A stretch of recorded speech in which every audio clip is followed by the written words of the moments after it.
नमस्कार दोस्तों आपको याद होगा 2017 में पेटीएम के सीईओ और फाउंडर विजय शेखर शर्मा का एक वीडियो बहुत ही वायरल हुआ था।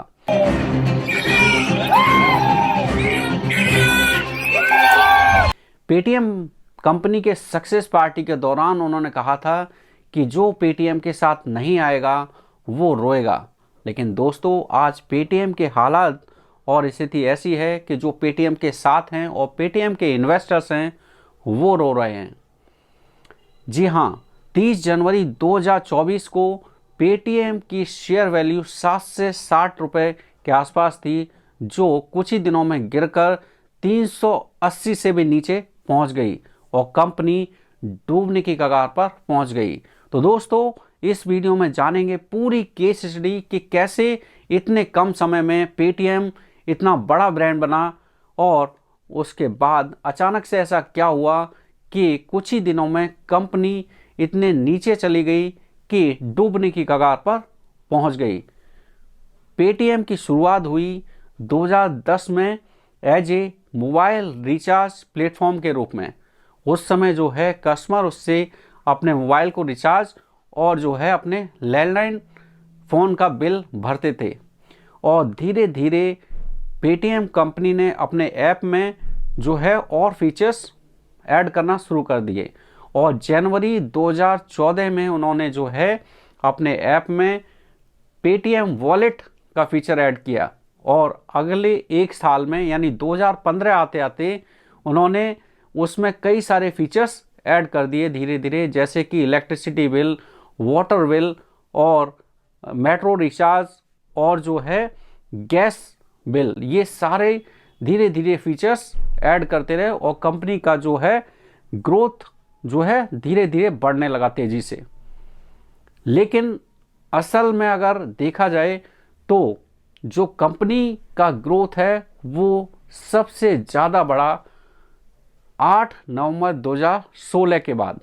जी हाँ, 8 नवंबर 2016 यानी जिस दिन डीमोनेटाइजेशन अनाउंस किया गया उसके 500 rupee and 1000 rupee currency notes will no longer be legal tender from midnight to night. Company का जो ग्रोथ था बहुत ही हाई स्पीडली गया और फिर होना क्या था, जैसे ही डीमोनेटाइजेशन अनाउंस हुआ अगले ही दिन पेटीएम कंपनी ने जो है न्यूज़पेपर्स के फ्रंट पेज पर अपना ऐड दिया और लिखा कि congratulation honourable prime minister Shri Narendra Modi on taking the boldest decision in the financial history of independent India.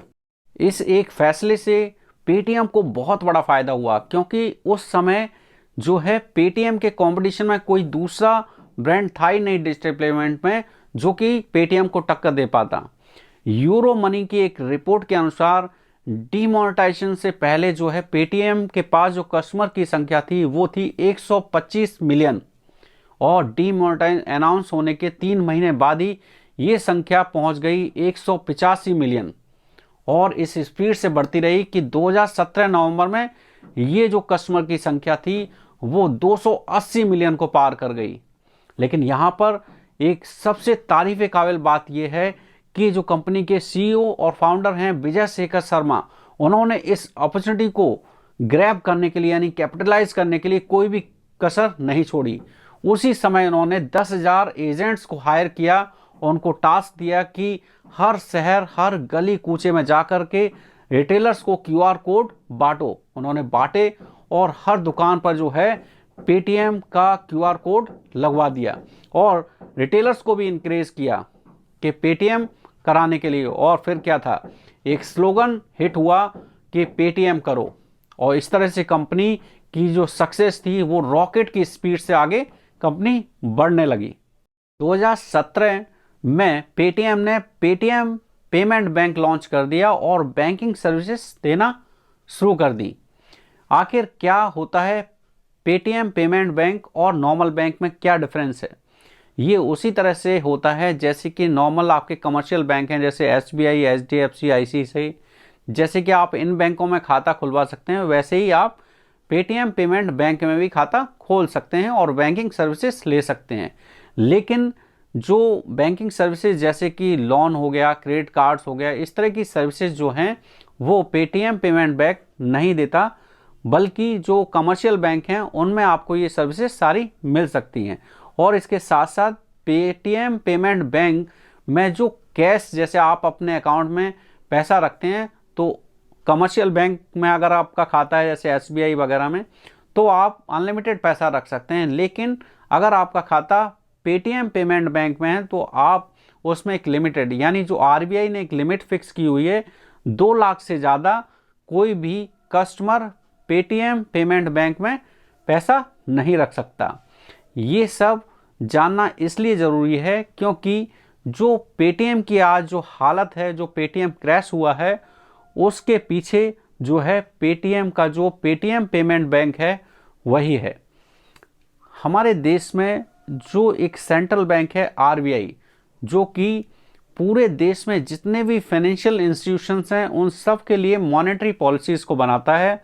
और वो मॉनेटरी पॉलिसीज़, जो नियम होते हैं, वो सभी फाइनेंशियल इंस्टीट्यूशंस को फॉलो करने होते हैं और जो वो कंप्लायंसेस हैं वो मस्ट होते हैं हर फाइनेंशियल इंस्टीट्यूशंस के लिए। लेकिन 31 जनवरी 2024 के बाद पेटीएम का जो क्रैश हुआ, वो आरबीआई ने पेटीएम के पेमेंट बैंक पर रिस्ट्रिक्शंस लगा दी। इसलिए बिजनेस स्टैंडर्ड के अनुसार आरबीआई ने कहा कि पेटीएम हमारी पॉलिसीज़ और हमारे नियमों को लगातार वायलेट कर रहा है, यानी परसिस्टेंट नॉन कंप्लायंसेस। इसकी वजह से हम पेटीएम के पेमेंट बैंक पर रोक लगा रहे हैं और 29 फरवरी 2024 के बाद कोई भी पेटीएम का कस्टमर जो है पेटीएम में डिपॉजिट नहीं कर पाएगा और ना ही अपने उसको टॉप अप कर पाएगा, और जो है ना ही 29 फरवरी 2024 के बाद पेटीएम कोई भी नए कस्टमर्स को ऑन बोर्ड कर पाएगा। इस एक फैसले के बाद पेटीएम के शेयर वैल्यू इतनी नीचे चली गई कि कंपनी डूबने की कगार पे आ गई। दोस्तों, क्या आपको लगता है कि आरबीआई ने इतना बड़ा फैसला अचानक से लिया होगा? नहीं, इसके पीछे पूरी हिस्ट्री है।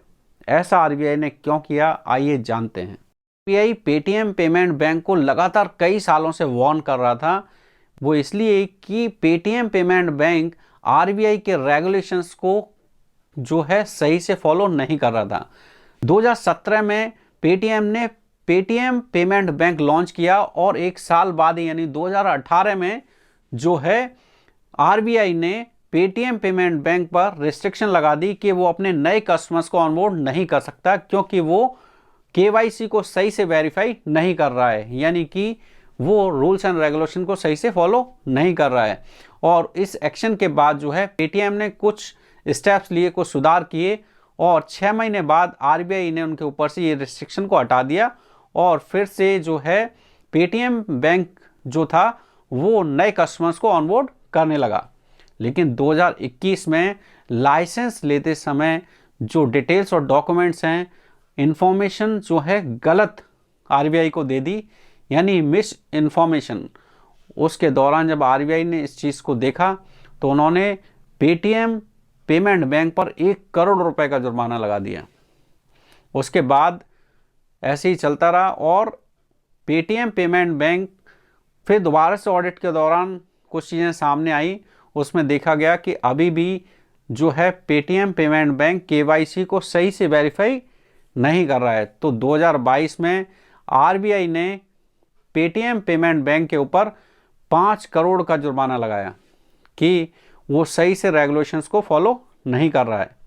अब आरबीआई ये एक्सपेक्ट कर रहा था पेटीएम से कि अब 2 वार्निंग और 2 इतने बड़े जुर्माने लगाने के बाद पेटीएम सुधर जाएगा और आरबीआई की जो भी रेगुलेशंस हैं, जो भी उनके नियम हैं, जो भी पॉलिसीज़ हैं, उनको सही से फॉलो करने लगेगा।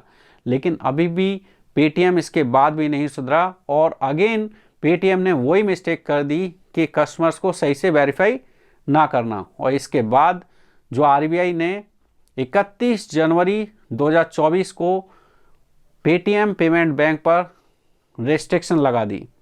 और आरबीआई के सामने कई सारी शॉकिंग चीज़ सामने आई। सीएनबीसी के एक रिपोर्ट के अनुसार ये कि पेटीएम ने पेटीएम पेमेंट बैंक में जो है कस्टमर्स के लाखों अकाउंट्स खोल दिए बिना केवाईसी कंप्लीट किए। और कई हजार खाते तो ऐसे थे जिनमें एक ही पैन कार्ड से कई हजारों खाते खोल दिए गए। और कई सारे अकाउंट्स ऐसे थे जिनमें करोड़ों रुपए की ट्रांजैक्शन देखी गई जो कि सस्पिशियस थी। हो सकता है कि पेटीएम को मनी लॉन्ड्रिंग के लिए यूज़ किया हो किसी ने। तो ये सारी चीज़ें सामने आई। और जो है लोग की एक खबर में एक एनालिस्ट के अनुसार पेटीएम पेमेंट बैंक के 35 करोड़ खाते थे, जिनमें से 4 करोड़ अकाउंट ऐसे थे जिनमें पैसा नहीं था या बहुत कम था, और 31 करोड़ अकाउंट ऐसे जो कि बिल्कुल यूज़ नहीं हो रहे थे, डेड पड़े हुए थे, जिन्हें as a mule account use किया जा सकता था। यानी इलीगल एक्टिविटीज़ में भी इन अकाउंट्स का यूज़ हो सकता था। दोस्तों, पेटीएम जैसी इतनी बड़ी कंपनी, इतना बड़ा ब्रांड, सिर्फ इस वजह से इसमें इतना डाउनफॉल आया कि इन्होंने आरबीआई की कंप्लायंसेस, आरबीआई के रेगुलेशंस को सही से फॉलो नहीं किया, कस्टमर्स को सही से वेरीफाई नहीं किया। और इस वजह से जो ब्रांड 5 से 6 साल में इतना बड़ा इंडिया में ब्रांड बना डिजिटल पेमेंट में, वो आज डूबने की कगार पर आ गया और क्रैश हो गया पेटीएम। तो दोस्तों, वीडियो अच्छा लगा हो तो आगे शेयर करें और इस तरह के इंफॉर्मेटिव वीडियोस के लिए चैनल को सब्सक्राइब कर लें। Thank you.